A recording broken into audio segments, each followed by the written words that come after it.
नमस्कार, स्वागत है आपका एनडीटीवी पर। मैं हूं ताबिश हुसैन। शाम के 5 बज रहे हैं और वक्त हो गया है देख रहा इंडिया का। यहां पर सबसे पहले बात हम मिडिल ईस्ट के तनाव की करेंगे, क्योंकि देखिए कई दिन बीत चुके हैं, दूसरा महीना लग चुका है, लेकिन ये तनाव अब भी बरकरार है। ईरान से युद्ध में अब वो हो रहा है जिसकी अमेरिका ने कल्पना भी नहीं की थी।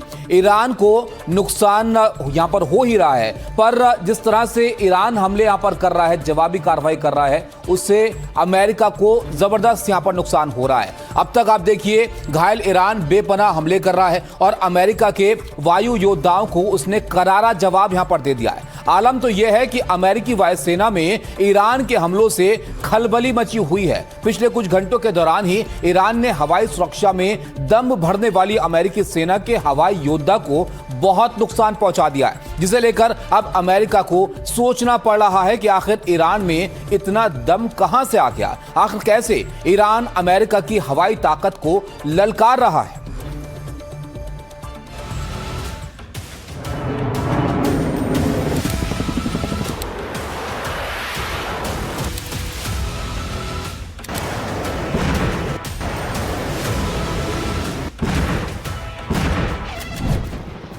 ईरान के आसमान पर राज करने का सपना देखने वाली अमेरिका की वायुसेना को ईरान ने ऐसा डंक मारा है कि दुनिया में सबसे शक्तिशाली वायुसेना का दम करने वाले अमेरिका का आसमानी गर्व चूर चूर हो गया है।